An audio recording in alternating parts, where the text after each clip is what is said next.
Good morning, St. Stephen's. Good morning. What a joy to be with you today. Thank you. Thank you for the ways you love Jesus. Thank you for the many ways you love the beloved community that Jesus calls you to serve. Your faith is evident and inspiring.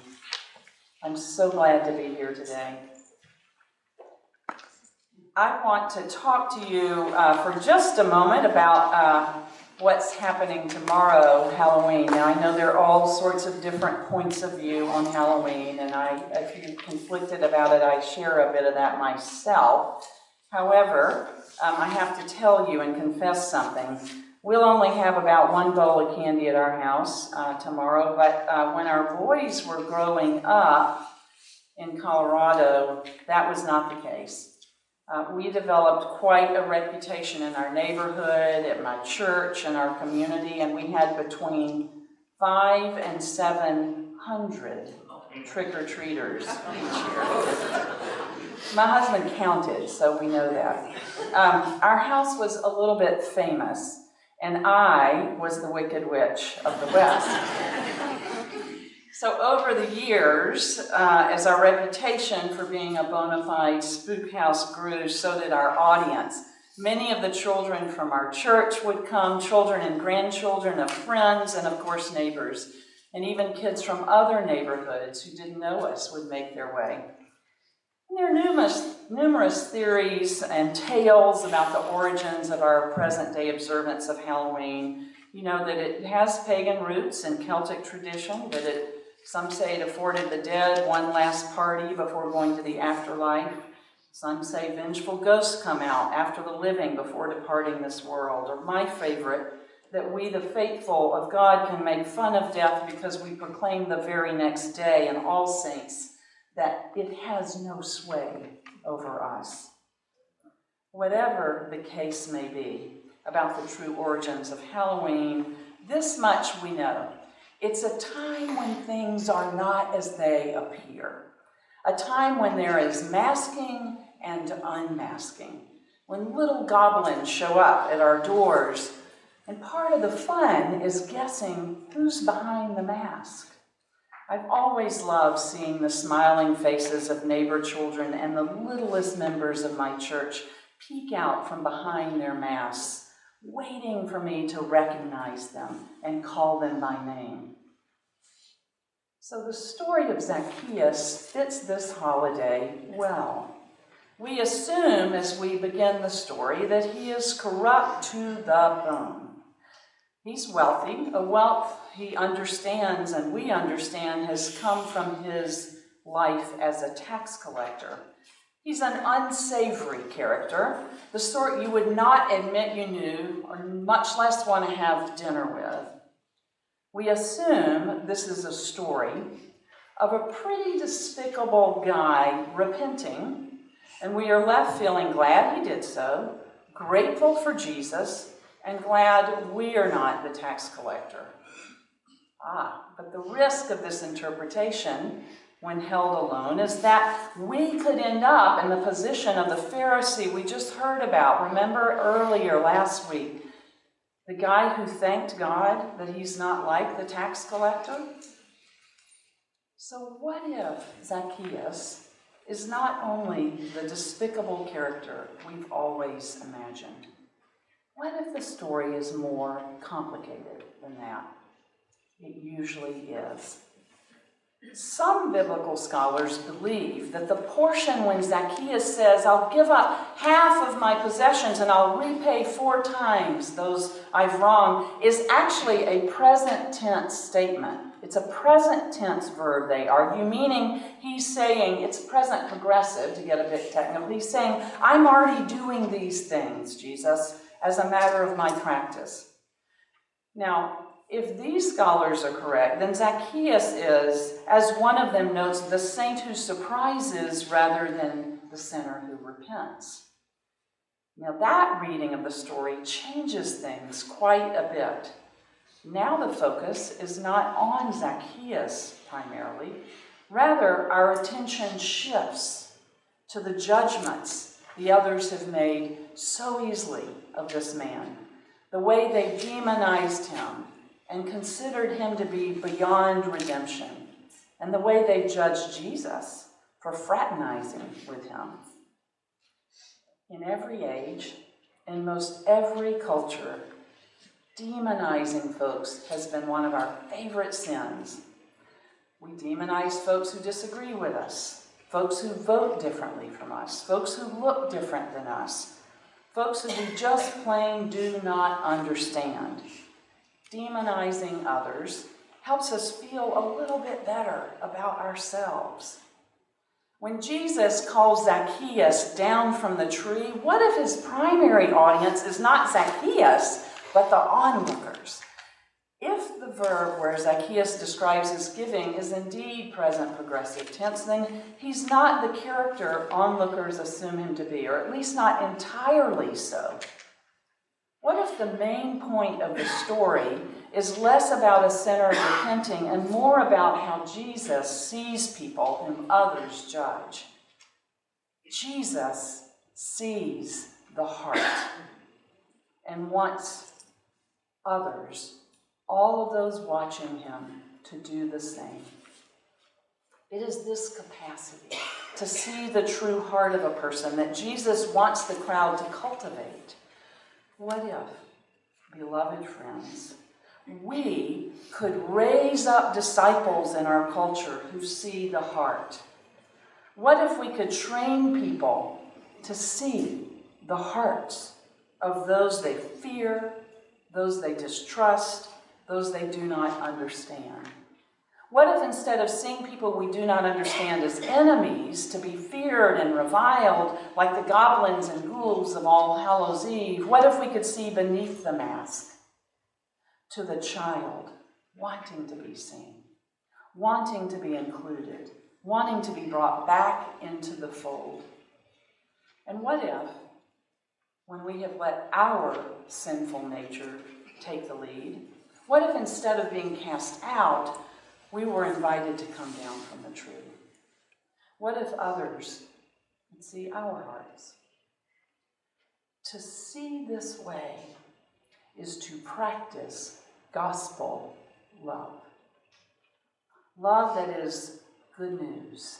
Good news to a world beset by demonizing, labeling, name-calling, pulling people apart, beset by hatred and by the violence that these kind of thoughts about others breed in us. When we practice gospel love, no one is outcast. Everyone is within the saving reach of Jesus Christ. Everyone has invitation to unmask, to climb down from the tree, to reveal their hearts. Those of you being confirmed and received, today you are recommitting yourselves to being disciples who see the heart. This church is a place where you can practice gospel love with a community of seasoned practitioners. I heard you talk about that some before church. You, members of St. Stephen's, you already practice this love. You are seasoned indeed. You practice it in a way that reaches into your community and far beyond. You have numerous ministries, I know. Perhaps none for which you are better known than your rummage sale. I mean, it's true, right? Hannah? This is a calling people out of the tree ministry. Do you hear me? This is a calling people out of the tree ministry. So I've thought about what you do in this ministry, and it's quite remarkable. Because here's what you do. You take something that is such a dividing line among us, material possessions, and you make those divisions disappear. For the donor, the sorter, the seller, the shopper, all become part of one body, one circle in the rummage sale. No one better than the other, no one holier. Each has a need to participate. Each is giving, each receiving. It's full circle love that invites all to see one another as the same, saints and sinners, everyone. You live what we preach in your ministry. People see that in you. People talk about you a lot. And it's a good thing when people talk about you. Your leader, Ken Wilmot, leads this way. He models this kind of love. I've been inspired by you as a beloved community since I met you. I am so grateful for your leadership in our diocese. One of my favorite parts of Halloween came before the trick-or-treating began. So earlier in the day, each year when our boys were younger, there was this fantastic parade at their school. It snaked around through every classroom, picking up the ghosts and the goblins, the political figures, the stock market, a knife-wielding clock stabber killing time. You get the drift. Every year, the parade would wind its way into a large open space where everyone, kids, faculty, and parents, did the hokey pokey.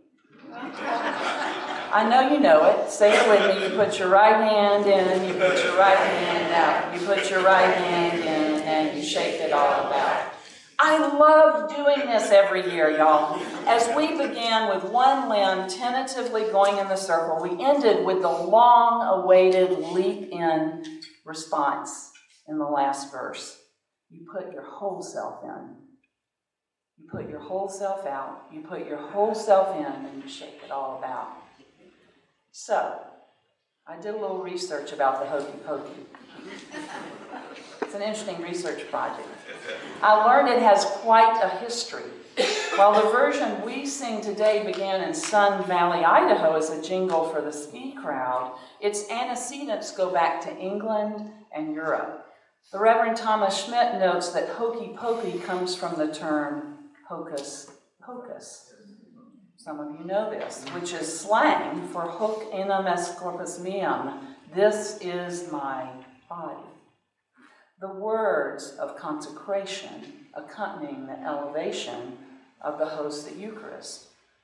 Schmidt discovered that both the name of the dance and its actions were originally designed to satirize the traditional Roman Mass and the clergy. But here's the thing. Even though the hokey pokey is trying to satirize the Mass, it is actually making the point that the Mass conveys. For, as we play with the words of the Mass, as everyone on the playground jumps in together, we enact the same truth Jesus knows when he calls Zacchaeus from the tree. Here is my body. Tax collectors, Pharisees, common folk, enemies, dearest friends, noble ones, scoundrels, all of us invited to put our whole selves in, all of us part of the dance, all of us called and redeemed by Jesus as one body. All of us worthy of being seen for who we are behind the mask, beyond judgment. My friends, this is the gospel.